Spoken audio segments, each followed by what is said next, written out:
Welcome to the Almost Perfect Podcast, a celebration of fuck-ups, failures, and falling flat on your face. This is a podcast that believes you can learn from experience, but that experience doesn't have to be your own. Ha, I'm but perfect and I'm a functional fuck-up. Let's learn from somebody else's mistakes. And today we are learning from Justin McGee, aka Sweatface. And he is a photographer and videographer and someone who, if you are a joller in this country, and you were a joller in this country who is now in their middle age, if you're in your 30s or 40s, you probably had your photo took by Justin at some point. If you, I'm assuming, if you're in your 30s or 40s and you listen to this podcast, there's a very good chance that Justin McGee has a photo of you that he deleted off his hard drive, because we'll chat a little about that. Just now, that he's a bit of a chaotic person. Less so these days for sure. But he's lived a very full life, and we get some very interesting stories out of this podcast. I don't think people realize what the level of Joel used to be. I mean, I think people party pretty hard these days. I've seen levels, but I think it's more just now people take lots of drugs and fight or whatever, which is something we used to do. But there's less public nudity, there's less ostentatious characters just mobilizing the troops to Joel. You'll hear about some of those characters just now. But I don't know, because I still go out and I pay attention, I see. But it does seem like the 2000s was this really special period. And maybe it is just nostalgia glasses. Maybe it is just because that's the era I grew up in, that I'm oh, it was different, it was special. But there was that intersection of digital and analog that still existed then, which nowadays is just fully digital. And I think, the lack of public privacy, the lack of, you can't go out without your actions being recorded, essentially, which takes away from the freedom, takes away from people's ability to get naked in public and stage dive, So that's what I'm saying. It's the kids these days are missing out. You're never gonna know what it's like to take MDMA, fucking get naked, stage dive, and have photos of your tiny dick on the internet. That's just something you're never going to have to experience, which I feel like you're missing out. I feel like you're missing out. But reject modernity, embrace tradition, people. So yeah, how you living? How's your week been? I don't know if I've got much to report on. It's mostly just personal shit, just we can chat about it later. Dating stuff, that sort of stuff. But I did do a gig last night. That was fucking fun. At Wingers, which is literally across the road from my flat. I poured myself a double brandy and coke, and then I walked across the road and I did stand-up comedy. I actually landed up headlining, even though I was hey guys, do you mind if I just come and do 5 minutes? I've got some new jokes I want to try. And then I get there and Muggley was oh yeah, you're headlining. It's yeah, cool, I'm headlining. And then I did, and I fucking killed it, because, yeah, come on. No, sometimes I actually don't kill it, but most of the time, 9 times out of 10, baby, 9 times out of 10, you're getting your money's worth. Every now and again, though, hey, at least there's other comedians on the boat. But it's always cool, just as a comedian, when you do get those kind of gigs, where it's oh shit, we need you to do some time. And you're oh, okay, I can do some time. It's proof that you're a real comedian, I would hope at this fucking point that, I would have proven that at least, to myself.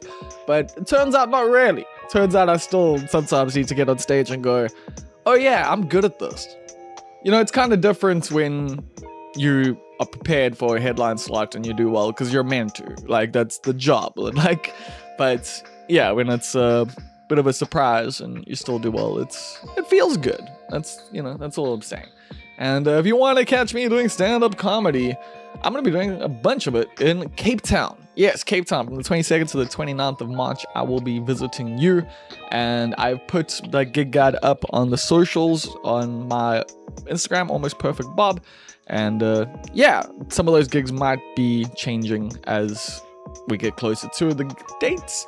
And also, hopefully, I'll have a few more. I'm also looking to DJ. So if you throw parties, hey, I would like to DJ at your party.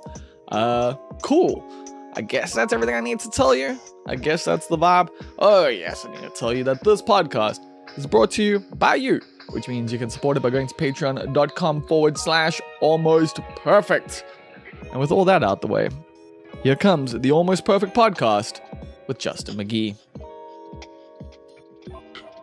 So how are you living, Justin? I'm cool. I became a dad, which has been epic, which is not rock and roll, but it's been like as epic journey. Yeah, dude, I'm kind of like cruising proper now, like, and kind of happy cruising, not like.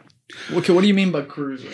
I'm kind of like making enough money, more than enough money to like enjoy my life without having to like prove anything. But at the same time, I've kind of gone through like a maturity of sorts, and I'm like, so I can do this. Like I kind of thought I was always a bit of a wreck, and like the wrecks, I kind of lost a lot of opportunities, and then my daughter's birth kind of like made me grow up. Yeah. And I was like, fuck, I fucked up a lot. And I was just like, I didn't like take my opportunities well. You know, especially in Joburg, the end was a nightmare. Like I was. Oh, we can get into that. Yeah. So, yeah. But now I'm like just good, bro. Like I'm like more creative than I've ever been, because maybe back in the day it was just instinct and I wasn't really actually sure what I was doing. I was just like, this looks kiff, boom. And I was I was kind of influenced by Larry Clark. So there was that idea, sure. You know, kids and stuff, like that's where like where I came up was that burn scene. I would say like the entire scene like was influenced by like Larry Clark, like, you know, the fashionista kids, the fucking all like, you know, your Grand Pains After You. Yeah, for like, sure. There's a lot of me, like, you know, it's that. Also, like that Hunter S. Thompson-ish like kind of lifestyle, that whole like vibe, like was very big. Like I think everyone like, you know, loved Fear and Loathing in Las Vegas. You know, like that was everyone's favorite movie. I think it was just the rebel nature. Yeah. It's about like you're doing something inappropriate and like at least getting paid for it as well. To some degree. Yeah, eventually.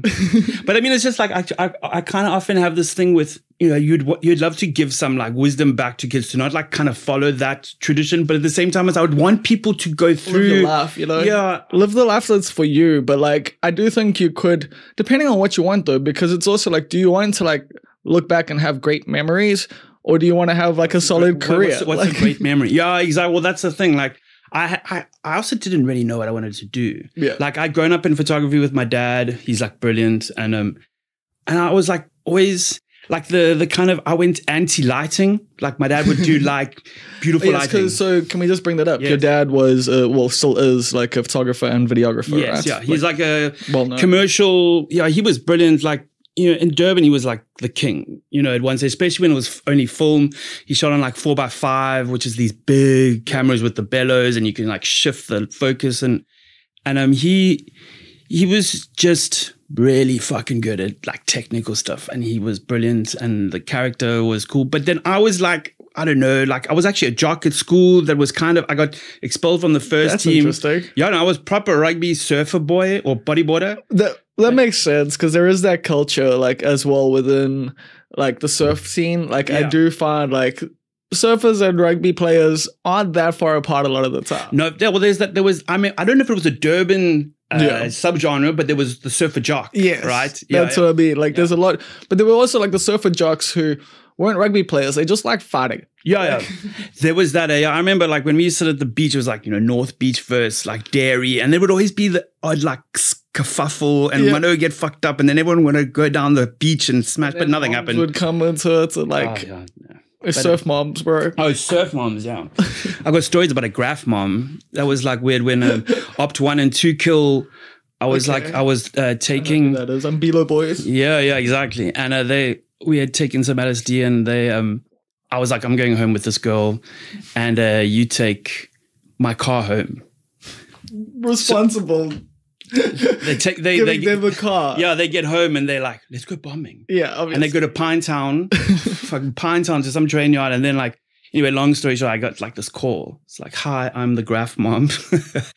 Your car's fine. The boys are like in jail. We'll like hit you up. I'm like, what the fuck? Wow. Yeah, I was like, yeah. Like, but that's what I got to experience is like being friends with all the subcultures. I got all these little pocket of stories, you know, which was cool. Well, that's what we were kind of talking about before we got on the mics was like, the way I see you was like, it was a bit of like a yes man. Yeah. Like you would just like, if someone called you up and were like, hey, we need photos of this or that, or even someone was just like, hey, I'm doing this thing. And you would be like, cool, I'll come along. Like if there was space, like you were like, sure, let's go do it. I just wanted to do cool things. And that was the thing, like, I wasn't amped, like, I didn't have an ambition to be the best advertising photographer or the fashion or whatever. I just, like, I wanted to shoot and I wanted to be, I think I wanted friends, really. Like, and I felt like everywhere I got to go, I was going to make maybe a friend, you know, and it was cool. That's so relatable. And, yeah, it was just cool. And I got to meet loads of KIF people. Like, I remember with Roger, like, it was cool. Roger was great. Like, Roger Young, yeah. Editor, Mahala, filmmaker, and interesting character. Yeah, like, he would come to my house, he's like, yo, I got a story. And I'm like, oh, fuck. You know, I'm like, okay, cool. Because he knows I'm going to go do it. Yeah, and he's also adventurous. Like, he would, like, that's one thing, like, I was never, like, a proper Hunter S. Thompson type because I wasn't going to go and, like, live the life some people are going to go live. I was just going to go to gigs and write about it. But this wasn't so much a gig, but this was, like, it was, like, 2013. He hadn't, like, kind of fallen off the world yet. He was still, like, trying to push, like, full-on stories. And yeah, that's what I mean. Like, yeah. And so he will want some investigative shit. Yes. Yeah, well, we went to Brixton to this house that he knew. Brixton's kind of, like, on the edge of the CBD there. Yeah. And I'm like, what are we shooting? It's like, well, this guy, he's a musician, but he is cooks meth, and he's a transvestite, or he's transitioning to become like a female. And I was like, well, what are we going here for? It's like, well, I just want to talk to him. And he's like a mate, bro. It was intense. Like we pull in, I'm like, okay, cool. There's like all this meth, and I'm like a lot, bro. And I've sampled, and I was like, oh my word. So we set up in the garage and we're shooting him by his old Merc. And then there's this other like kind of Indian bully. Such a Roger story. Holy shit. Bro, it's like this Indian bully. And I'm filming the dude and he's cool. He's amazing. He's kind of like looks feminine, but he's like in gloves because he's cooking. And this Indian comes out and he's like, what's going on here? And I look down and he's got like a gun. And I'm like, well, we're doing an interview and he's like, I didn't give any permission. But he's just tweaking balls, bro. He thinks we're after him. And I was just like, Roger, what have you got me into, Rachi? But yeah, I enjoyed that. Like afterwards, I was like, oh my fuck, Roger, fuck you. But at the time, I was like, okay, keep it cool. Just keep it cool. Roger didn't even fucking bat a sweat, bro. It was like, he just thought it was funny. He's like, are you filming this? Did you get the guy with the gun? I was like, I got him, bro. Don't worry. That sounds about right. Yeah. Like that definitely does. So it wasn't always like we didn't get hammered too often together, but we did interesting stories like the Hunter S thing where you almost couldn't make it up. Like the after thing. Oh, dear. Yeah. But it was fun. I mean, Hunter S did literally make it up. Well, that's what I was kind of, as I said, I was like, yo, but Roger also did make it up. Like, bro, we went to me, Monthler, JR, and him went to Sun City for spring break. And like, you know, when like all the forecourt police car like things that yes, and it was a piece for Mahala, right? Yes, yeah. Yes, I remember that. That went pesh. But and he instigates though, he's quite clever. Like he'll get us getting into trouble, but then he'll bail. And he won't get in trouble. We'll be like left where he got on stage and he was like slapping. And also the three of you like with him like would have been pretty easy to influence at that time. Yes, yeah. No, we were like a crew. It was like Big Face was JR, Big Space, me, and then Roger didn't have a face name. I was Sweatface already. Because Munsley gave me the name Sweatface. Yeah. And, well, wonder why. Yeah, exactly. But it was more like he kept calling me Mlungu in the fucking articles and in Mahala. And then he took that one photo of me with the Donald Duck thing. I was just sweating. And then after that, he was like, hey, Sweatface. You know how he speaks like a little... I've interviewed him once, yeah. Oh, okay. Him and I don't really connect well. Not many do with Monthler. Like, yeah. But he's great. Oh, yeah. You've got a different history with him. Yeah, for sure. He But got me into trouble as much as Roger. I would imagine so. He seems like that kind of guy. But what about like that era? Do you like? I don't know. Like, what was your, as you were saying, like, you know, because you're trying to break away from your dad, so you were like kind of anti-lighting and that. So what do you mean by that? You just use natural lights? No, like it was more about, no, he was, see, there's like the idea of Rembrandt lighting, which is like this lighting that kind of casts nice shadows on the face and the triangle. And my dad was very technical, and it actually is more beneficial to be like that because you can then manipulate your lights. You know how to change it up. But I went like full on, I was going to make it all like bright and like flat and impactful, which was really Terry Richardson at the time. Yeah. And like in just a New York street photography. Yeah, even what's his name? Ryan, someone he was friends with Dash Snow. Yeah. Yes, exactly. That. Yes, I know you're talking about like Vice. Like it was Vice. The beginning when it was like raw. It was basically that I found that Ryan McGinley. That's it. Ryan McGinley was like a Larry Clark, and then came Ryan McGee, and it was a similar aesthetic of like just kids getting fucked up and like doing naughty stuff. That's also another big influence on like the Durban culture was Vice. Like, and I think just South African alternative culture, like once like the magazine and then also just like the internet, but not necessarily the website so much as just like the magazine, like giving you insights into certain things and then like checking more stuff out, and then like it grew with that. Like because before that, like we had like SL and we had Blunt, and like you shot for SL. Like I've been shot by you for SL. So like, but see, I always try to make, I had got that job for SL, and it was like shoot people wearing whatever they're wearing. I was like, well, let's try and make this cool, guys. You know, like let's go to a pose, lookout, like, whatever. Look in the corner, like That's all I had. Every time I just needed to shoot a little bit better than I'd shot before, you know.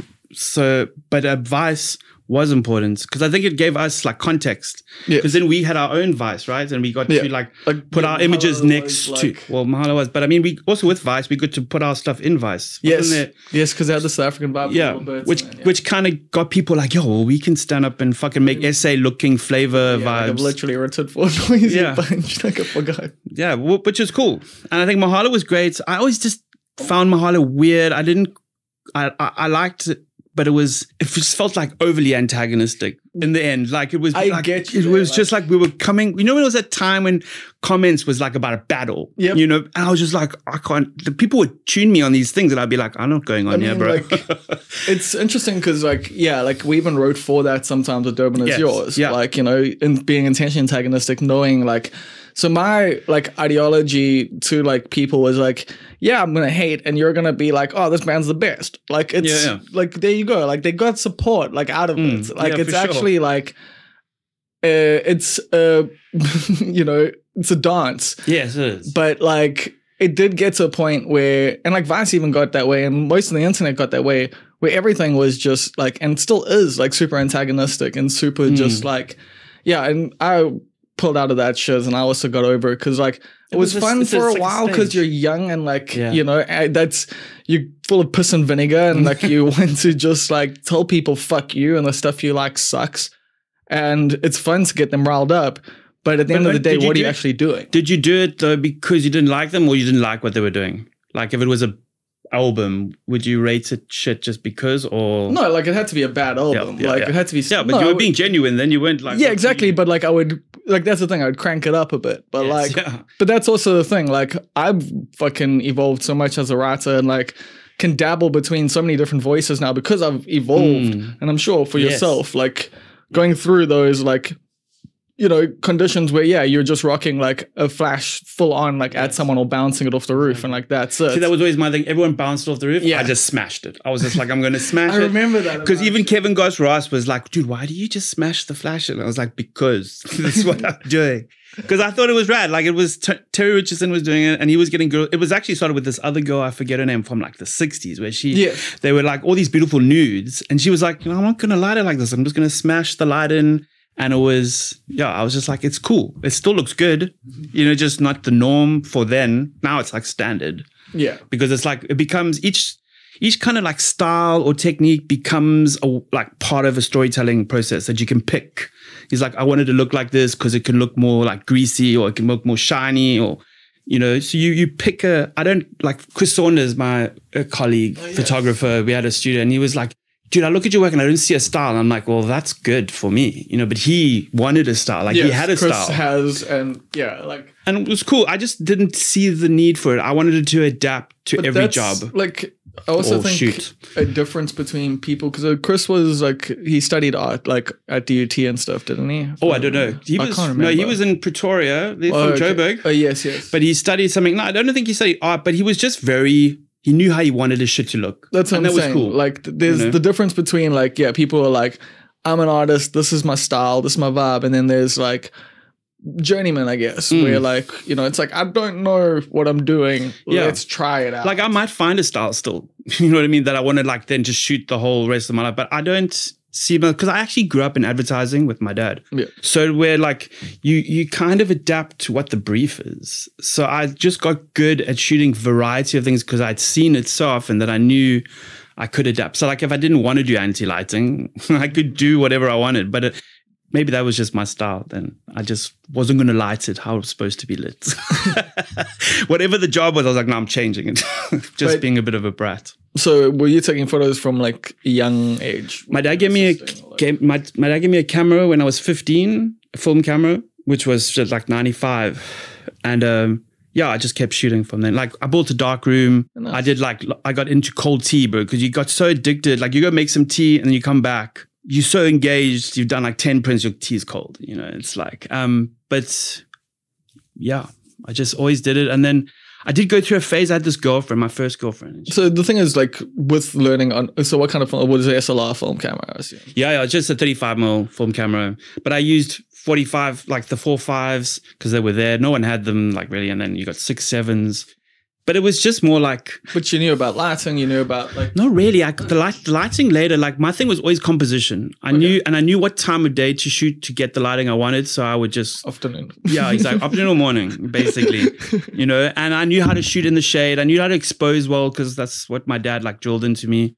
Like if you can put it in the middle, but if you're in the shade, like put it one stop up. And it's going to be right. So it was like technical. And I think that's why I got away with it because most of the shit that I got to shoot, like say Jamal and Ravi, remember like that whole... Yeah, the fashionistas. I can't remember what they were called, but like... Yeah, they didn't have a name. We used to have the beard. I used to have the beard and then we had a thing where we shot every Sunday called the Sunday Workshop. Yeah. And I would just tell them, you always make up a brief in your own head and then I'll shoot it.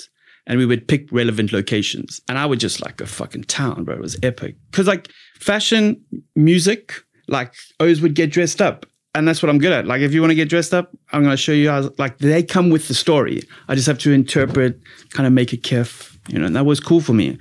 So I didn't learn art. I learned how to compose and kind of lighting came later. Like I was a little bit, that's maybe also why I just did the flash because I knew how to maximize that way of shooting. But you're saying like as you developed, like being able to adjust to different things. I think, you know what the thing is, when I had to adjust, I'd seen it so often that I could work it out. Okay. So every job that came in that needed a different way of shooting, I could like apply some kind of subconscious thing to it because I'd seen it, you know, so I would try to think back to all the shoots because I grew up in my dad's studio from 8 years old. Like I lived in the corner behind like some flags. And you also understand the principles of photography. Like I don't, composition, camera, but lighting came later. Like it stressed me out for a long time. Like, I mean, I'm not talking about knowing exact lumens, but you know, like you like, you know, through composition, know roughly where we're about, you know, like.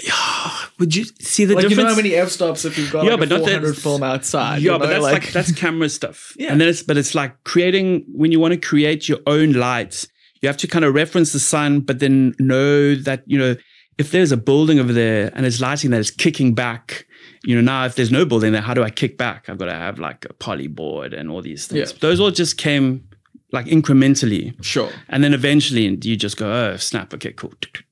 You know.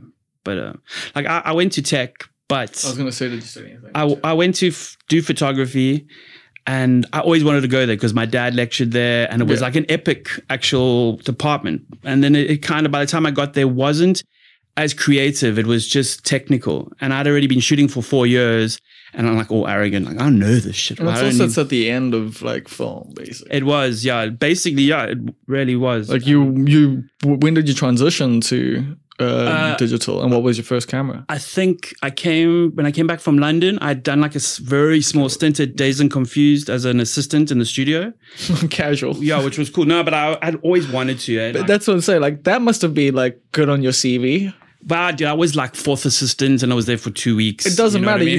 You come back to South Africa with worked at Dazed and Confused in London. Come on. Like, that must have opened some doors. It might have helped me get jobs when I was an assistant. You know what I mean? I did put it on, but I mean, I also kind of exaggerated how long I was there probably. But of course. But when I came back, I'd broken up with this girlfriend I'd been for 5 years. She actually convinced me not to be a photographer. Wait, so, okay, let's hear that story. We were like, it was like, I met her San 9, all the way to 2021. So it was like not 2021, 2001. Sorry, fuck, not. And anyway, she had like once said to me, "He's like, have you ever thought about not being a photographer?" And I'm like 18 and I'm depressed and stuff. And usually that's if you've dated someone for a while, they've been a photographer for a while, nothing's working out. Yeah. And they because I've had that conversation just as like, have you thought about doing something other than comedy? I've seen friends literally have girlfriends be like, so a real job now? Yeah. But anyway, that was she just kind of, I don't think she meant it, but it actually put me on a weird path. Like I stopped shooting and I went and worked at like a design agency like for free and learned like more my Photoshop skills. It was like this weird place, and there was like a goth kid there that was epic at like, it was the beginning of when like websites were becoming more like interactive, and I learned a lot from him. We went to 330 a few times. He was in TED, like, we get dressed up like proper goth. And I loved it. I was like, dude, you look amazing. But I've always appreciated, like the commitment of the goths. It's a dress. That's such a process to get dressed. I'm like, it's cosplay every weekend. Yeah, it's every day. Every day. It's like yeah. But I forgot where we went with that. Well, you had a girlfriend who told you like, hey, maybe don't do photography. And you're like, she hates my dreams. Oh, digital. When I came to digital. Yeah. So anyway, I left her and she cheated on me and I cheated on her. And then, oh, wow. And then did you go to London then? Or that was in London. Did you move to London with her? Yes, which was a wrong move. But anyway, so when I came back, I was like, fuck, what am I going to do? And my dad had like a beautiful studio, and I just said, I'm going to shoot all my friends and I'm going to practice lighting. And I did a whole bunch of them, and that's when I remember not that part time, of that, not that one. That was a little bit later, but I did the same thing when I started because I was like trying to reset. Yeah. And but the ones I did with you guys were better. But I like those. Yeah, they came out kiff actually. It's just like, yeah, it's a great memory because it's like it should be cool. Like it was nice to get everyone in one place, and it becomes like this weird thing. Because we were hanging out and like cracking jokes, and everyone had partied like the night before. I basically made a little experience for people to come and like reveal themselves in front of me, which was cool. Which is kind of like a staged photo booth if you think about it. It was kind of, but like this was years and years ago. Anyway, I got a digital camera. It was a D100, and it shot like classic. Yeah, that's like 5 megabytes. Yeah. But it was cool. And it was full on DSL. It was the first Nikon digital, which was my dad's, and he had like gone to something else. So I got that handed down. And dude, it was epic. And basically because of that, I actually got better really quickly because before I'd have your options. Yeah, dude, I would just like, oh, that's wrong. Close down. So that's how I learned to actually fit like my skill, the nuances of aperture and sort of shutter speed and stuff. That's I think these days, like people, I mean, it's easier for anyone to take a better photo. Like just on Instagram. Phones are unreal, bro. Yeah, literally. Like it's better than the D100. Like, dude, this one guy put me to shame on a shoot I was doing for like Trellidor the other day, and like we were there, and the guy's actually the graphic designer / marketing dude, and he was like, "Can you give me a shot like this?" And he puts the phone right next to this foil that's got like a texture. And it picks it up like this close and makes this brilliant. And my lens can't actually get there because cell phones are like their chip is so small that they can get like so close. Yeah. I was like, oh, dude, you're making me look bad here, bro. On your phone. Then you just pull out your phone and do it. No, I got a shit phone. I don't even like shooting on my phone. I've never had like a fancy phone, so. But is that also like just trying to like keep work and life separate? No, I think I just don't. I personally enjoy documenting as my daughter with my phone because I'm not going to have my camera around when she's there generally. Like I went berserk when she was born for like 5 years. I shot her like every day. And now if I try to take a photo, she's like, dude, seriously, just back off. Oh, I can imagine being, the daughter of a photographer must be frustrating because like I dated one for a while and like, some days it was just like, can we not? Like, yeah. It becomes invasive, I think, especially for a kid. They're just like, dude, what are you doing? I don't understand why you're taking these photos the whole time. But it was good because it's like I'm making her this book and it's like they don't grow, they don't change as quick as, from 0 to 7. There's like a rapid growth. So I'm stoked with it. It's kind of like, I went from parties to shooting kids. Like overnight. Yeah, it was ridiculous. Like it was basically a detox, and then like COVID was like was it when you go to like Cedars rehab? Yeah, rehab. Yeah. I mean, I just didn't drink, and I was still fucking up.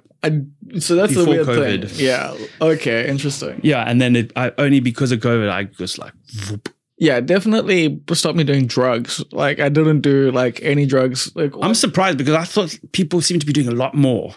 I wasn't, but I mean, so the problem is like COVID definitely made me like a stay-at-home alcoholic. Like it was like, oh well, I guess I'll drink a load. Like, and that's been a problem, but I'm working through it. That was the thing for me with alcohol. Alcohol is one of my biggest problems in the end in Joburg, more than like doing anything else, because I would lose total consciousness for hours, bro, and then wake up fucking places where you're not supposed to be and you've lost everything. I've lost cameras but not always by my own fault, but it's happened. Well, you've also like been just in the wrong places, being too drunk and but booze like is so cool if you don't let it fuck you up.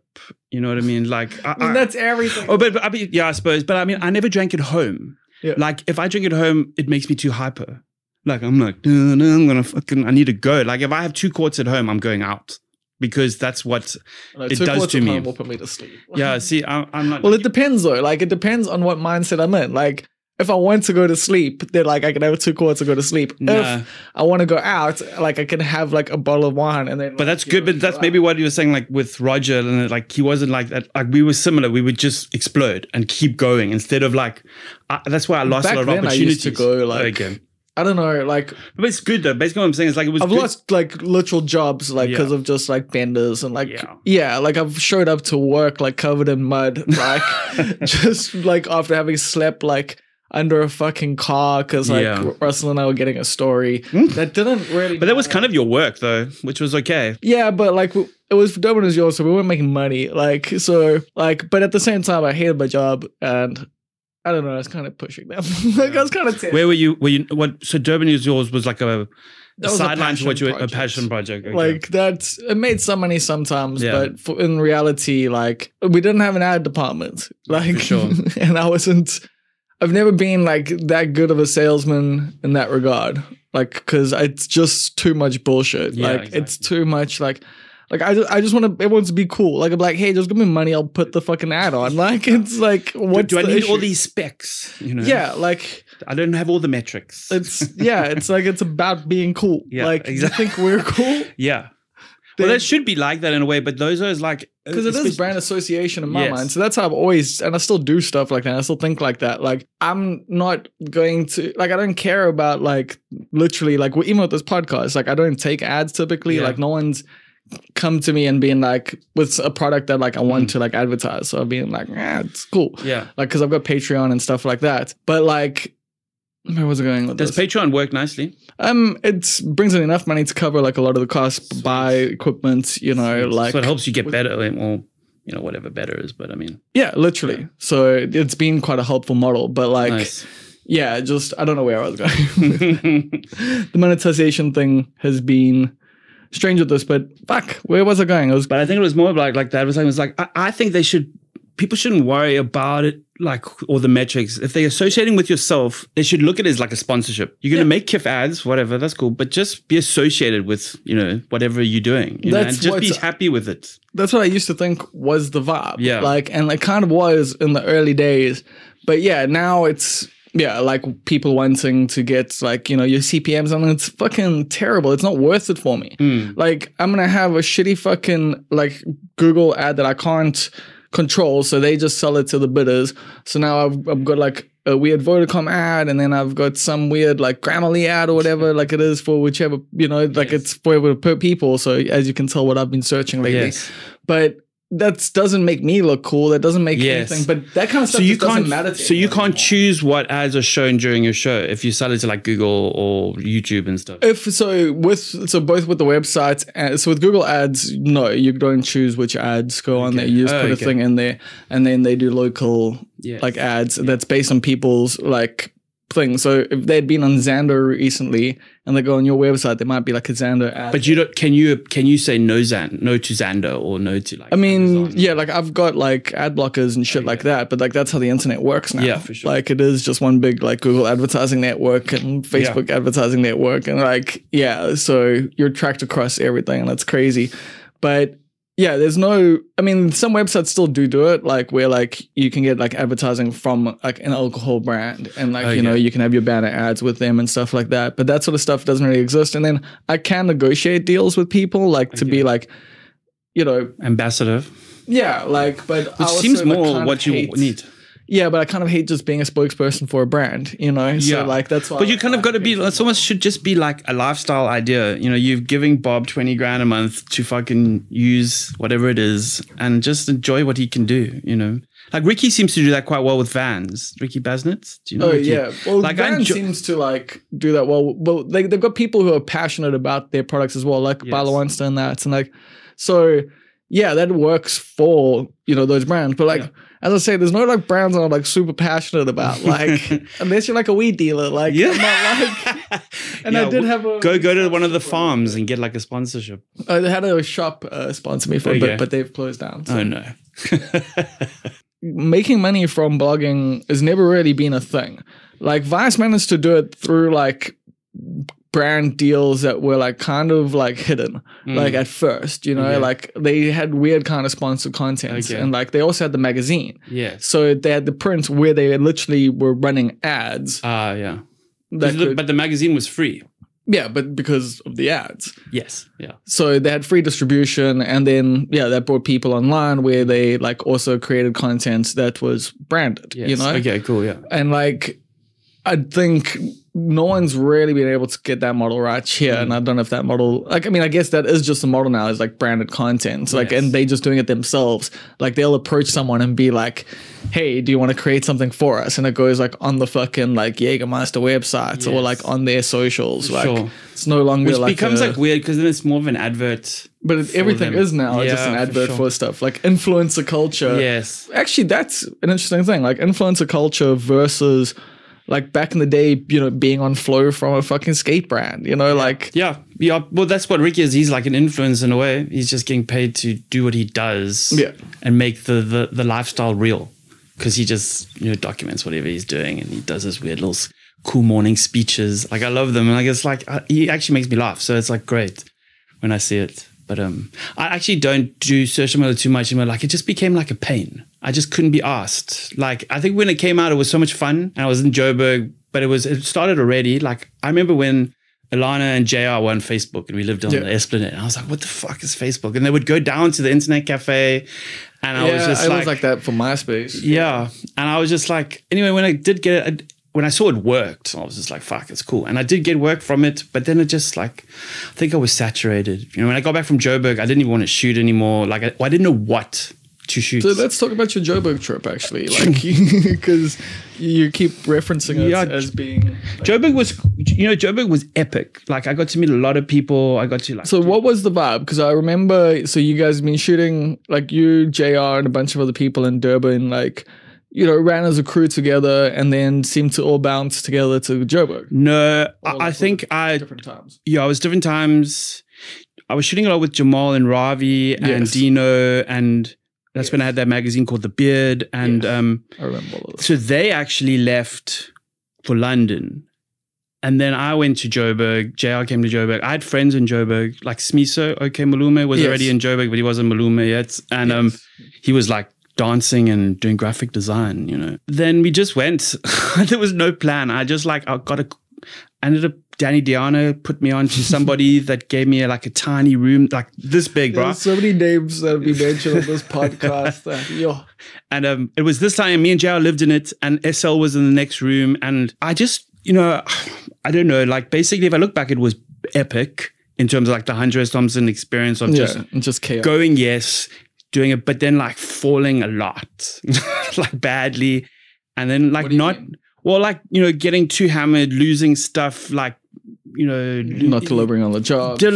Like even if it wasn't delivering, was like it would be late because I was like fucked somewhere and they needed it. And then I didn't take opportunities well when they happened, and I would just end up going, okay, I'm going to get better at this. And I got better at partying, and then I got worse at partying, and it was just like everything became like a nightmare. It was cool, and like I lost my daughter's mom, and I were together, and like we actually broke up.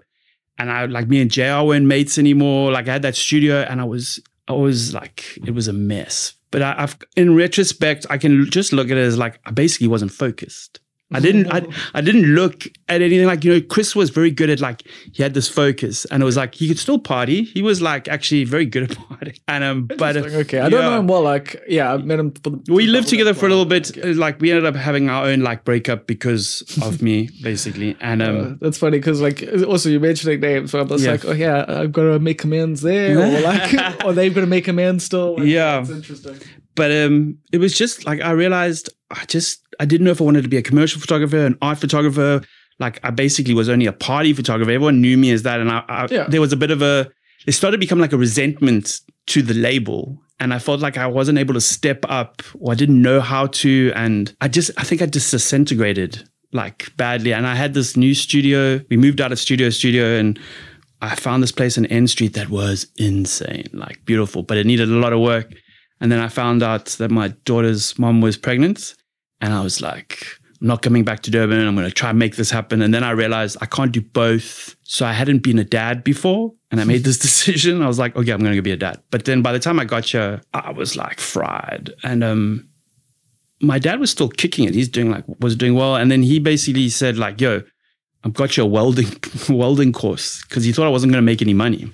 Like I had no desire to shoot. I didn't want to do anything. I like it being practical though. Yeah. It was, but it actually, weirdly enough, like the practicality of it, and not having to be on a computer or with a camera, which had been like my kind of like teddy bear, you know, like Linus's blanket in a way, you know, like but also like a catalyst for a lot of negative shit. By the end, you know. And it fucking opened me up. I became like making tables. I thought it was going to be the next Jesus Christ Carpenter, you know, like just make stuff and be epic and be a furniture designer. I know a lot of men who have gone through this kind of process. Yes. But it was cool, like, but slowly got me back. What got me back into shooting was video editing. And I used to make these collages, like, you know, that one collage for City Boy Misers was the cover, and I got their name wrong on the cover or something. Anyways, it was like that. So I started putting them into digital, digital spaces, and I was trying to just do stuff. And dude, Ricky was epic with that. I was living with Ricky, and then he went through his whole divorce. Yeah, on the Bluff and Buttons, Candace. And then they had their whole falling out. But Ricky, that was recent. Okay, it's about 7 years now. Oh wow! That's not that recent. Yeah, I've only been kind of normal for about 3 years, like. Just before. So I thought you had it together for like the last 7 years. No, it took me a while, but I think I was just I had like developed really bad patterns of thinking about how things should be and what I was supposed to be. And I fucking 100% connect with you there. Like that stuff, like that. The pandemic especially, like, you know, helped, like, just all that alone time. Yes. And like just recently, even since, like, just like being like, yeah, you don't actually think that's not the way, like, like it's, you know, and it's all just interrogating stuff and just going like, why is your worldview like this? You know, like, and you get that you're sabotaging yourself. Like, I kind of thought it was like, that's what I was saying earlier, was like the idea of decadence and the idea of like going balls to the wall. I had I this, get you. The appeal's amazing. Like, yeah, well, it was fun, but the idea, I just had this thought that it was I like used to live in like a crack den for like a Yeah. long time. Like my Yeah, flat exactly. like was just like, you know, like a place where everyone crashed like all the time, but hated it. yeah. It was like, you know, like, fuck, we're going to Bob's after this, but like, gonna sleep on that couch. Like, yeah, like. I had that as well. It was fun though. But 100%. Like, I love having that. Yeah. But like, I'm also grateful that like, it's like, cool, that's behind me now. And like, I can still dabble. I can still go out and like, you know. I had to learn to dabble. That was the thing. You might have had that. Like I found I just didn't. I would go have a drink and have another drink. And it wasn't like. See, I just don't go have the drink. Yeah, like, but that's, see, I accept that like, if I'm going to go out, like that's a conversation between me and like someone else I've had like chatted to recently. Like, yeah, it's still problematic in its own way, but it's less problematic than drinking every night, and it's less problematic than like going out like regularly. But basically, my job was being out every night. Like in Joburg, it was Tuesday to Sunday. You know, Monday, no one kind of went out. It was like Steak Knife Tuesday. People would be out, and I would be going. And I'd always take the camera as like an excuse, really. But I was like bored or, you know, because I had like really bad ways of dealing with my family and friends. Like you basically you hurt the ones you love in a way. Like it was just easier to go out, and whoever was out was my family, and I got to hang with them, and it was easy. And I think everyone feels like that when you're in those scenes. Like that's it. Like that's a great like thing, like because I connect with that, and I think a lot of people who like went to the Winston or would be in Brahm at the time, or like Hotbox and you know Pretoria and that. And, Hotbox. Yeah, like all these like you know Evil in fucking Cape Town, and like all these iconic spots where like misfits and weirdos go because like you know shit at home's not necessarily banging that well. Yeah, like see, there was nothing wrong at home for me. That was the problem. I didn't know what else to do. Like I knew how to take photos and party because I'd been partying since I was 16 and shooting since I was 16. And I was just like, it just never got dealt with, and it's dealt with now, which is cool. Like I can enjoy, like I'm cruising with this crew at the moment. You know them, the Pharmacy, like Where's Meds. Where's my meds? Yeah, I've just met him. He's fucking epic. And then there's like Jet. I don't know him well, but yeah, interesting cat. Yeah, Jet Wentworth. I know him well. Jizo. Yes. And then Grand Duke. Yes. So there's like this crew, so I've kind of come in as the visual dude to the group. You know, I'm doing like their music videos, and I've kind of been helping them do their like promo photos. So like that's like it's kind of like a collective, you know. And and I'm hoping in a way like something I'm keen to try is like VJing and also lighting design for stages, because the way they're working is like they're selling themselves as like this package. Yeah. You know, people can listen to the Jet Wentworth episode if they want to hear more about that. Nice. Okay, cool. Oh, really? Sweet. Yeah. There we go. And and it's you know what's nice now is like I think I've got to a point where I enjoy meeting up with people, and especially if I don't know these guys, but I'm supposed to like know them as mates, and you just got to like assimilate. You just like go in like what's I think Wes thinks I'm mad because I don't know any of the lingo. And there's all these like some, and I was like, what's that? He's like, I don't understand. And he's like, okay, cool. And you'd like give me some insight, and I was like, okay, sweet. But then I can imagine hanging out with that crew must be linguistic. It's quite funny. It's it's cool. They're like little bitches. It's cool. It's like they're towards each other. They were like competitive, and it's rad. And I'm quite grateful to have found, because you know, not being young, I'm not going to go hang out really anywhere and try and make some mates. Rowan has basically brought me in, and it's been like he's cool. also a stalwart of the scene. Yeah, we've had many a good night. But you used to live in town, right? I used to live there by the end of Esplanade. Yeah, that was my flat with another guy, Dan, who like left after a month, and then JR came and lived with me. Then my mom came and lived with me with JR and Alana Wellman. And wow, because I was just thinking of Jameson's, because I was thinking of Rowan. It was just you live near there. That was gnarly, because it was there opposite, or the same road as, what's that big park down there on the Esplanade? Albert Park. Yeah. So we were at the other end. Yeah, but like stuff wasn't gentrified. Like no, it wasn't. It was like a beautiful Art Deco building. Yeah. Loads of like, it was really well kept. You know, it just been painted, and dude, it was sick. And like I loved living in places like that. I always wanted to live above a store. It was like a garage, and then there's the store. But I never found it. So I always just would go find places that were interesting to stay, that weren't like super dodgy. You know, there was the place was dodgy because like you would watch drug deals go down downstairs. Literally out on the streets. But my favorite thing was there was the guy that ran is like a crew called like the Town Dishing Kids. They're quite big on like the kind of mafia of drugs and that. And the kingpin lived in the building opposite, but he was called like One-Eyed EB, and he had like one arm, one leg type. It's like Nelson kind of thing. And he would go running in the morning, but you would see him come running, and his bodyguards would come behind him. It was just this strange. I loved it. I was normally drunk still, and I was like, hey, what are you? He would just go.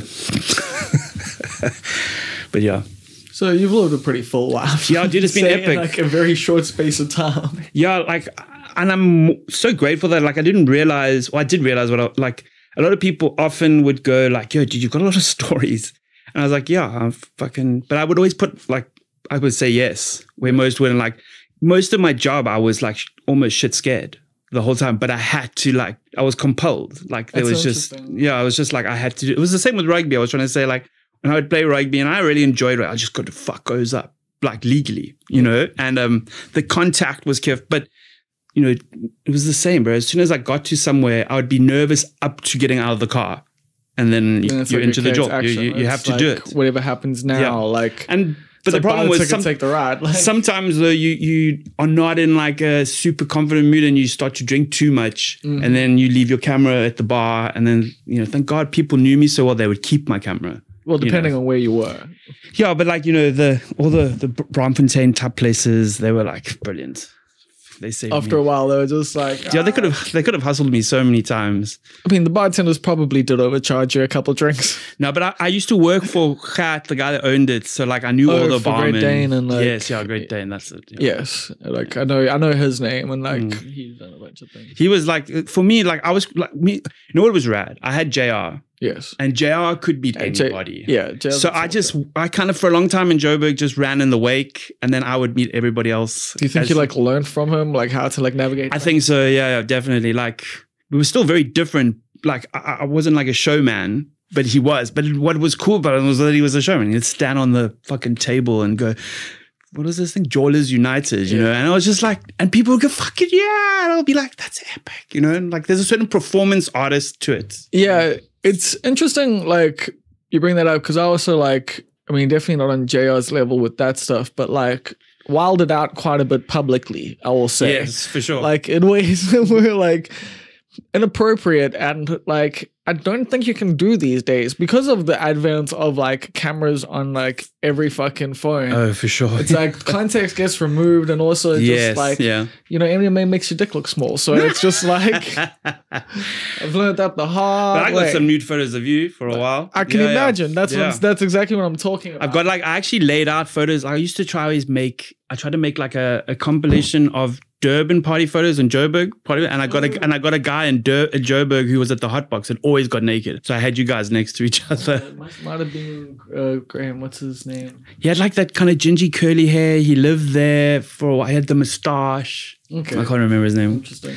Yeah, it's also funny like how the different scenes had like the same characters, like archetypes, you know. Yeah. Like, but that's what I like, because in the end I would pull into these groups and you can. That's what I loved about traveling. You know which ones not to talk to, because you kind of not. They're not. You don't almost know which archetype digs you. In a way. Just by what people are wearing. Yeah, and, like exactly. You can be, and then you can start chatting about music. You're like, okay, cool. We're together here, like that. Yeah. Like Folk Off Police Car, I got to meet them a lot at Hotbox, and I just vibed with the drummer Snake. Like, but I never really got to know anybody else. Yeah. Like, I once did Liquid LSD off a hand with the lead singer. I should have said that. I mean, I'm sure everyone knows that Francois Van Coke might have done some drugs at some point. But it was just like, that's what I met him. And then a few times after that, it was just like, yo, what's up? But Snake, we could vibe. And like Jack Parrow, I could vibe. Like, we just got on there. But often with Hank, you know? Hank. Yes, Hank Van Escape, who I will get on. Yeah, like he was like my almost JR in those kind of domains, because I would just go behind him and meet everybody, you know, and like.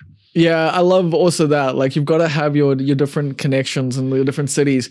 Like for Pretoria, for me, it was Vanna, from Wrestlerish. Yes. But we had an interesting, I think we discussed it on the podcast, where your guy, Snake, and him nearly fought at the MCAR Awards. Oh, and like, really? I was there getting too drunk because my ex-girlfriend was in the same row as me. Like, and word. it was a storied night, and then we went and watched like I think like 16 Stitch at fucking arcade, and like I passed out after like Victoria had a scene for a while. It was epic, like next level. Like what is it? Isochronous. Yes, they were brilliant. Even Kid of Doom, like Kid of Doom. Yes, who was the Johan? I think. Yes, Johan, big Johan. Yeah. Love that. That was brilliant. Hank was like next level. Like I was so fortunate to meet Dozos like quite early. That's where Roger, the first day he rocked up, he took me to Pretoria for a hotbox thing, and that's where like I kind of made my name.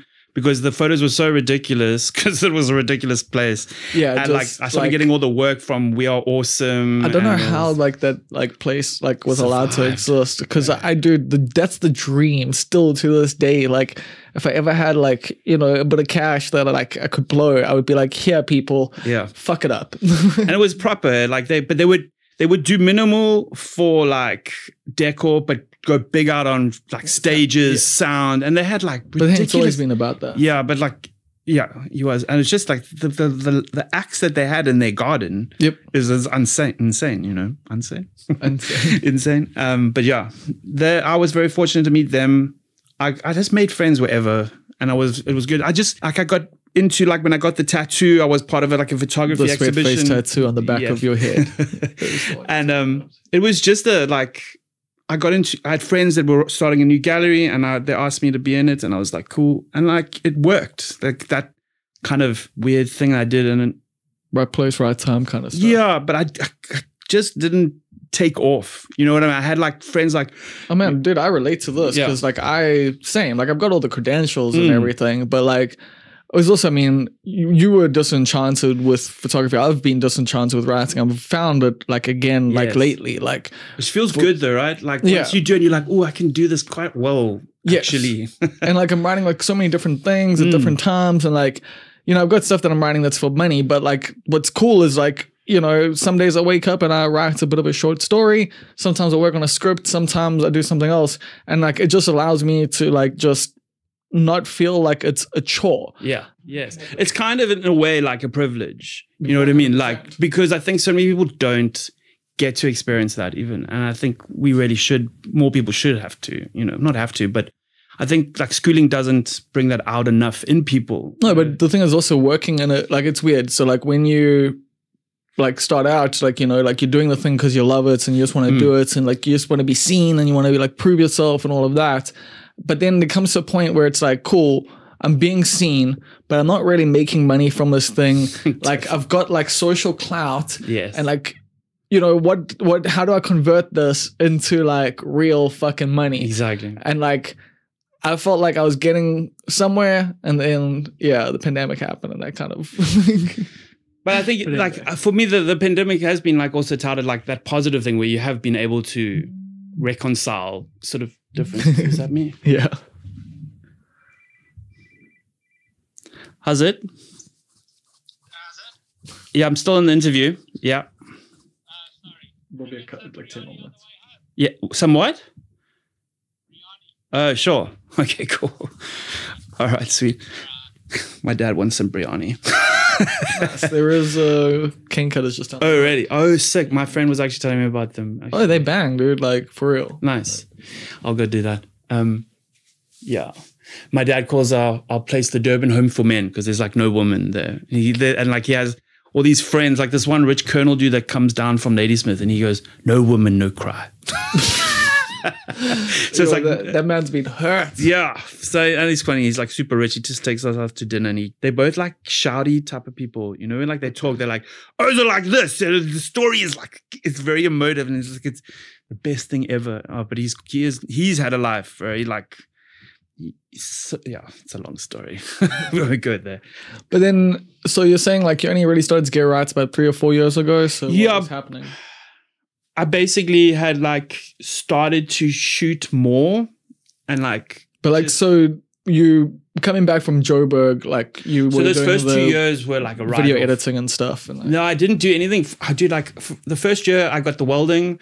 I was into that, and I thought that was gonna take off. This was my new way.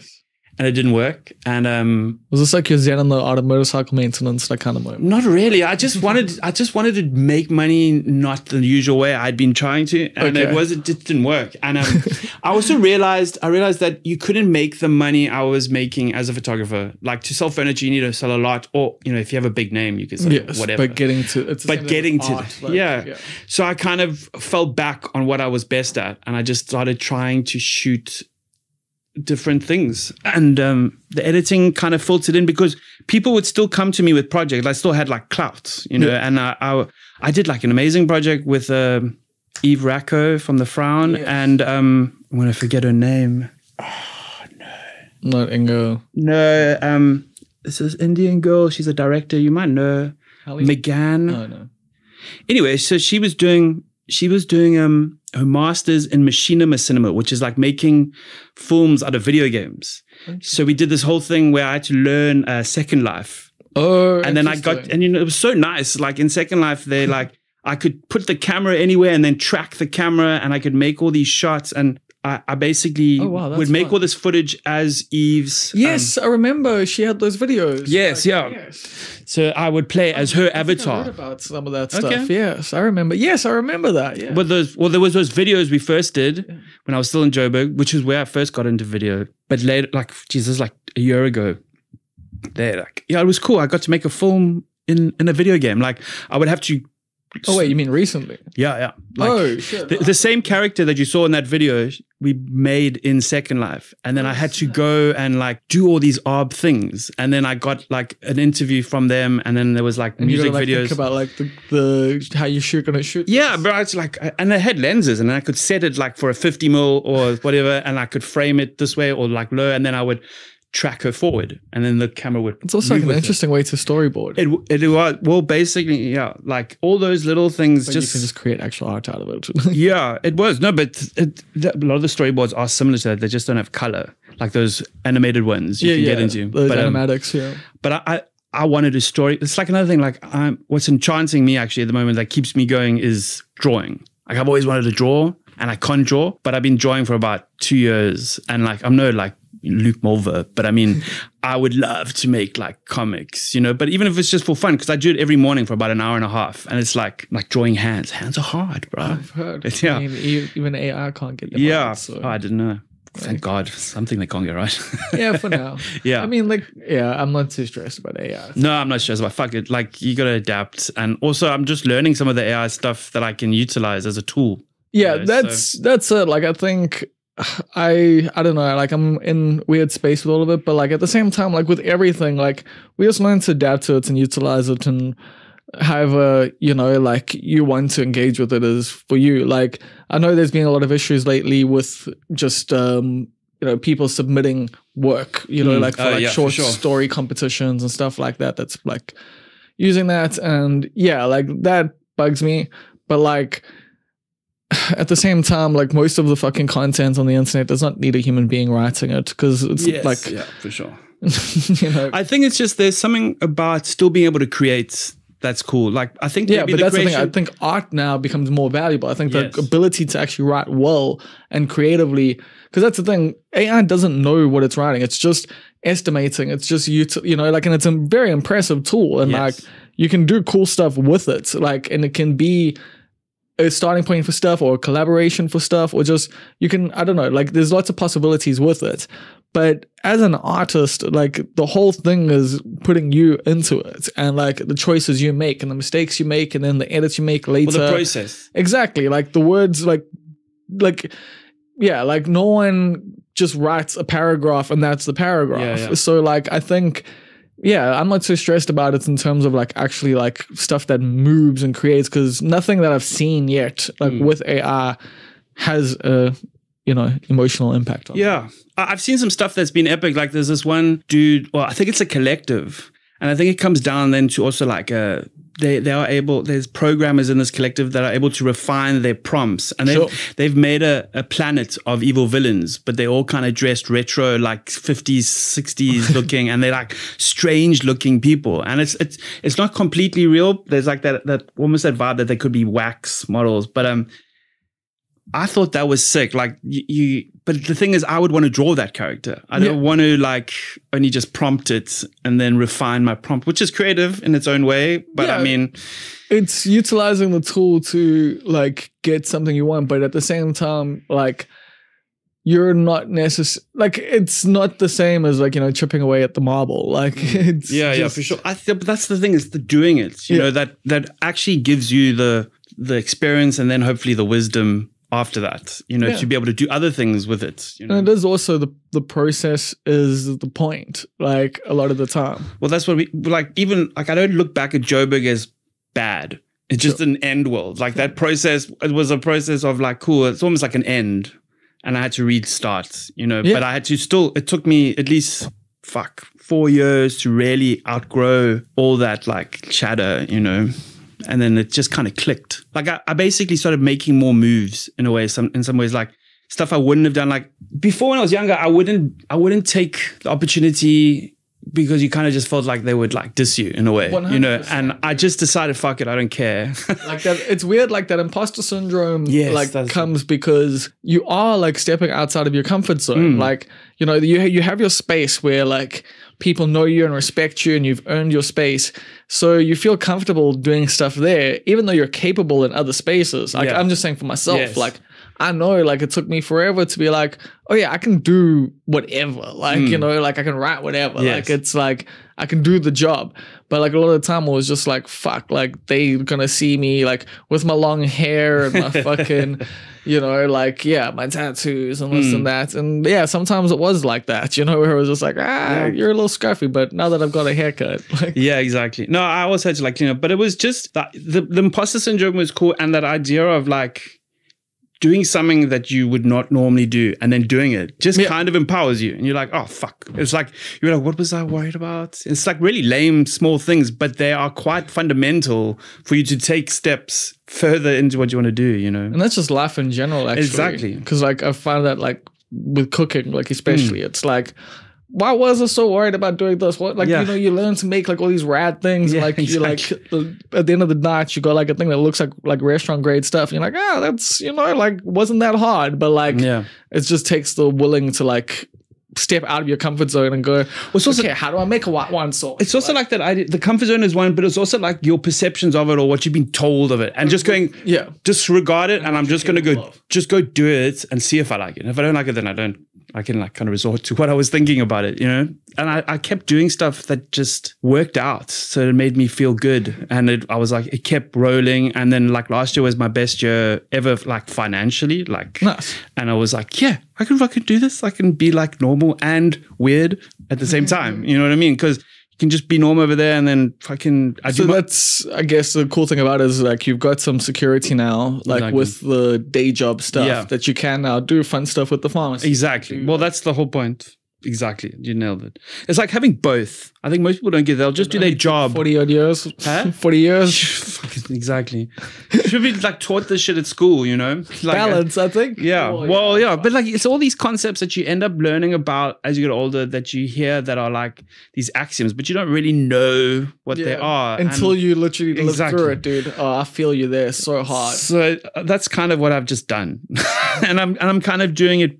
I think I'm the same, but cooler, if I could be any like sort of vain about it. Like I feel more epic, where before I felt like a fraud pretty much the whole time. I like it. It was just, I just had to do it. So, but I liked people. I was quite, even though I always had loads of mates, I never felt any connection, like maybe I never had a bestie like that was like my best friend or something. It was weird because my daughter's going through a similar thing. And interesting, because like I always imagine like JR and that's like, what later on, only like post school. Oh yes, way later. At school I had lots of friends, but they were like they all had their mates. No fucking. Yeah, but I had neighborhood friends. Like that was about it. Yeah, and I just kind of I just feel like I can do anything now. Like becoming to this thing would, in the past, I would have like stressed out about it. What am I going to say? Who's going to do it? Am I going to sound cool? And all these things. And like, I would try and like almost prepare what I'm going to say. And now I'm just like, nah, fuck it. I'm just going to rock up and I'm cool enough to handle it. I feel like not quite like the same journey, but in a similar space with a lot of things where it's like this is my year of taking like bigger chances and like actually betting on myself and actually just going like, you're capable, and if not, like, well, you know what, you'll find out. Like, Yeah, and what's exactly. the worst thing that can happen? Like, I can Well, that was the fail thing. like miserably at something, and then. But there was always that thing at school, or even like when you grow up, there was always this idea of like, don't fail. Like, don't fail your grade. You know, there was always that thing, like, don't fail, don't get like expelled. You don't do these things. And like, in some ways, it's just, okay, don't get expelled. Maybe it's extreme, but like the idea of failing. I didn't succeed, so. Like, in the end, I was so stressed about failing that I wouldn't even ask for help. So there was like this irrational. I understand that. thing. Yeah. Like, I had this Because girlfriend. then you feel stupid, because like, and you don't want people to know. Exactly. Like, yeah. Whereas like, yeah, that's laugh. As Oh, well. exactly. Well, I feel like I'm going through generic processes of like recovery that people should go through. But I've also had a good life where I think some people, and I can look back and go, okay, that was epic. I did Kif stuff. But I think people that can't do that, it's harder to like reboot because you don't maybe trust that you can actually do it. Like I had this friend, well, not a friend, she was my girlfriend for a while. And she was like, she was like, what's your irrational fear? And I was like, I don't even know what that means. You know, like I didn't think about it, but it was basically imposter syndrome. Everything worked out. Yeah. Like I was almost handed most stuff easily. Like if I had to conquer it, I'd conquer it. But then you would never cement that like kind of experience or wisdom and sort of transcend it into something else, you know, like that growth.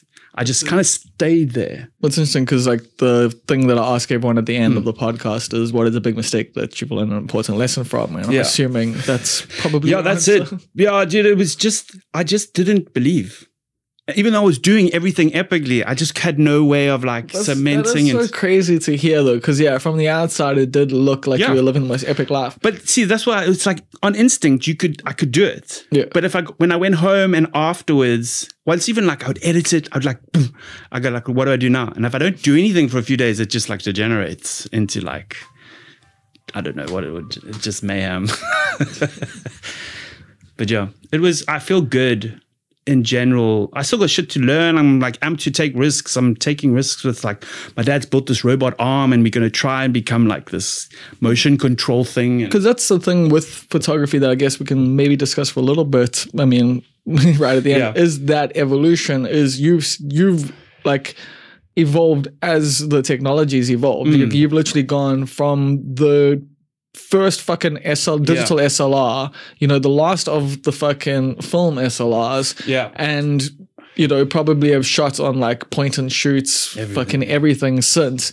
And now, you're getting into the robot arm stuff. Do you use drones? Like, it's cool. Like that, the job of being a photographer is epic, but you got to know your shit. Like, I think you get a lot of even like brands or agencies. They like think everybody can just shoot because they've got a phone. Yeah. And there is like even a style. Like I know some brands are like telling their agencies to don't send a cameraman, just send the sort of product lady who's doing whatever the brand is, and she must just film it with her phone because the real aspect. Authentic. Yeah, exactly. And I was just like, but that works for some things, not for everything. You know, like we've done jobs for like big brands that they've tried to give to their cousin, and it's stuff like my dad does, but it's food, and it's not that easy. And they're shooting in a kitchen that's chrome. Yeah, and food's like the most like inauthentic type of photography that exists. Yeah, but you've also got to know how to light stuff like that. That's what I mean. Like that's not editing that makes it look good. You can't. Like it's like, you know, like fashion stuff. Like, you know, that's editing. You get away with. But like food, it's just fake there because it's like sprayed with stuff, and it's just like lit and. My dad used to do stuff like for debonaires where like the ice cream is just dough.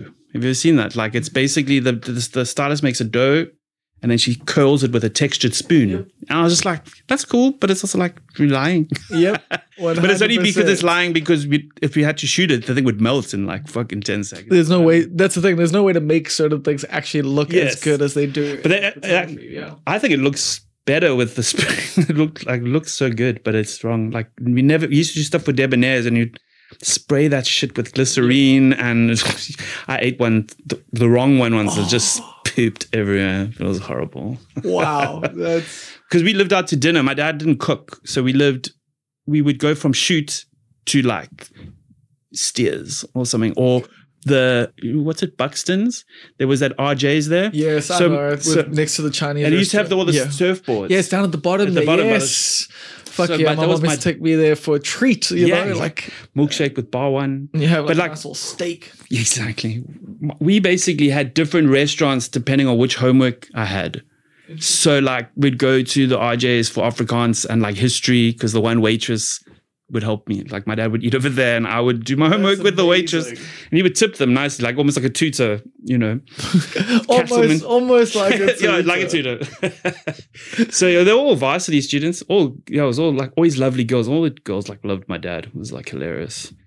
He was this playboy of his own. Yeah, right. seems like someone worth chatting to at some point. Yeah, he's next level. He's one of like I never like he's one of those O's that grew up where like nothing bothered him. Like he's like, I don't care. And I was like, I didn't have that. And if I can take anything from my dad besides photography, it's like that. It's like, just don't be a dick, but you don't have to care. Like I would take on so much. Like you can just be yourself and be comfortable in yourself and know that like, you don't like. Well, there's this thing of like, you suffer in your imagination more than you need to. Sure. You know, and it's like, I've just got to that point where if I feel like I'm falling back into that, I'm just like, nah, fuck. I'm just processing things wrong, or you're framing it wrong, you know, like just, you actually can do it. That's fine.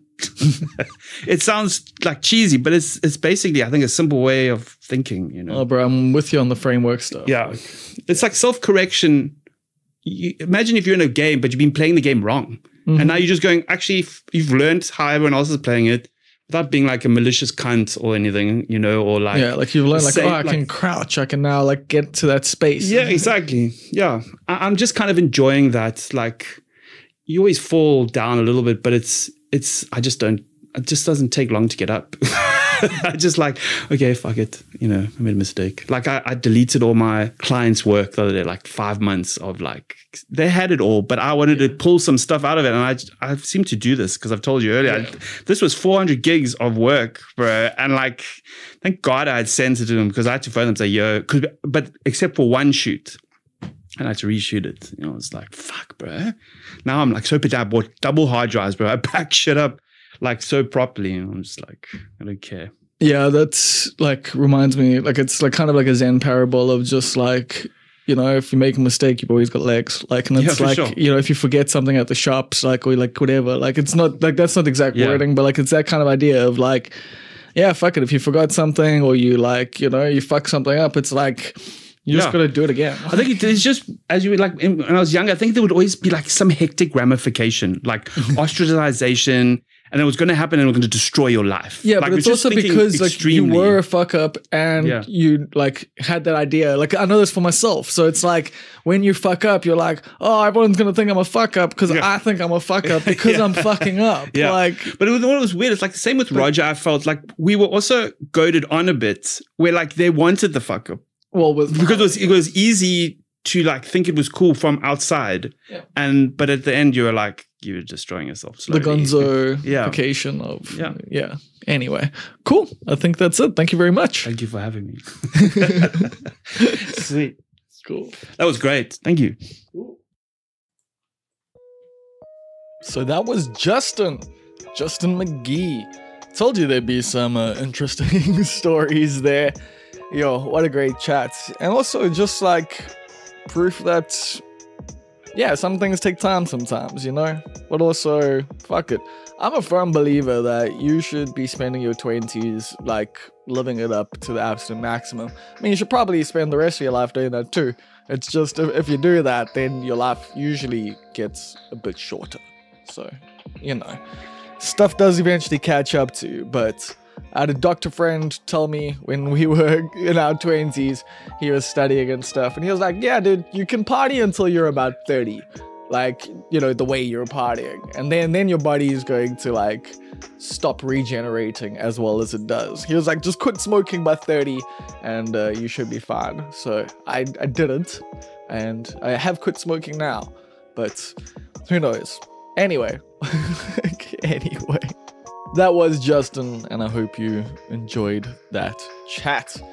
Yeah, what I want to talk to you about. I don't really know. Like, I don't know what I really want to share with you.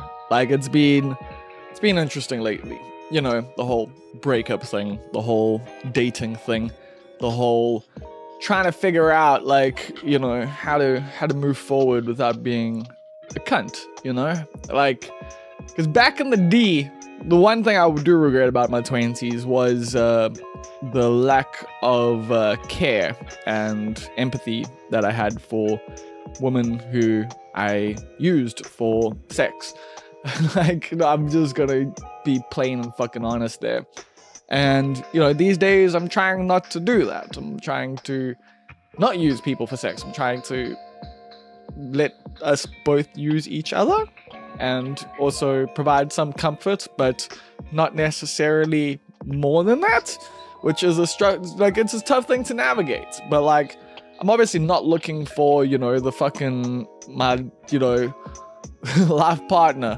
And it's funny, I made a joke about it on Instagram the other day, like just being on the dating apps now. And like, you see people like in their 30s and 40s, like looking for a life partner. And it's like, you're not looking for a life partner. You're looking for an end of your life partner. Like, Aish, I'm sorry. Life comes at you fast, people. Life comes at you fast. But yeah, I'm looking for casual fun. Like, you know, that's basically it. And a lot of people are looking for the loves of their lives and are looking for husband material. And I'm never going to be that. I don't fucking believe in marriage. I don't ever want to get married. I don't want to have kids. I'm not like... I mean, I do want to have a long relationship. You know, I want that George Clooney fucking vibe. You know, like that's... I mean, that is kind of how I saw life when I was younger. And like, it is kind of how things were going for a while. Like, you know, and just being a player. And then meeting, you know, the woman that makes you stop being a player. And I had that.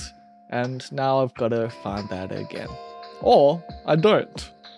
You know, well, I can just have dalliances for the rest of my life and have a long line of broken hearts in my wake. Who knows? Who knows what the fucking future holds?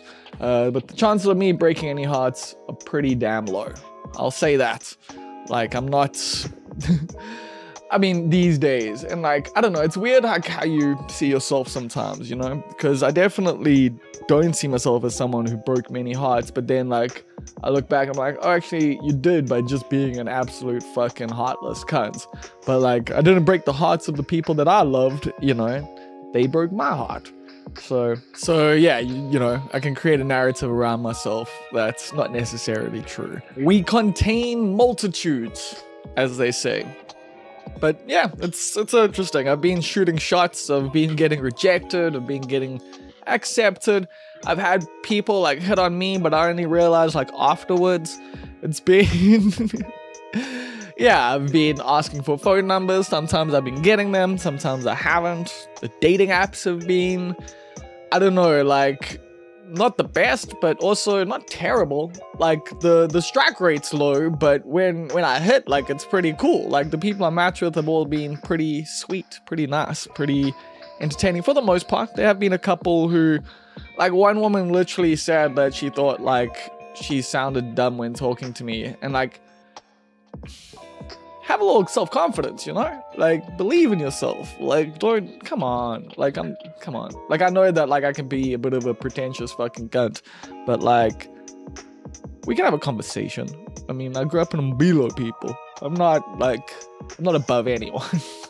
By any fucking means. But... if you don't, like, have self-confidence, that is something that, personally, I'm not very attracted to. But other than that, most of it's been rad. I mean, mostly just talking stages that fizzle out. But there's been a couple hookups, a couple people who I've hung out with. I actually dated, like, an American gynecologist for, like, 3 weeks. She's back in America now, which was pretty cool. That was fun. That was actually very much what I needed at the time. You know, you can't, like, break anyone's heart if they're leaving. Like, it's... the problem is when you start dating someone and then they're still around afterwards. That's... yeah. Not a good time. Anyway, this podcast is brought to you by you, which means you can support it by going to patreon.com. And at patreon.com, there is a tier. It's called the Titular Titles tier, and there's a $10 tier where you can pick your title right here on the Almost Perfect podcast. So, shout outs to Neil Green, who, let me actually reread this. This is the key group. How the fuck did I forget that? Jesus. Shout out to Russell Grant, the Far East correspondent. Rousseau, the storage clerk of subtle heresies in the Lesser Oberg region. Karan Sleman, the almost perfect hedge fund manager. Riz Ventura, the director of purchasing. Karan Chetty, the assistant to the regional manager.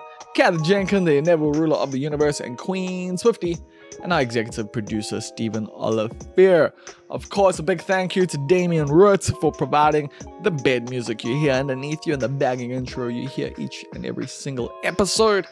And a big thank you to you for listening all the way through to the end. I will catch you in Cape Town in a couple weeks, actually. So I won't catch you in Cape Town just yet, but I'll catch you in Cape Town soon. And until then, I will catch you on the flip side.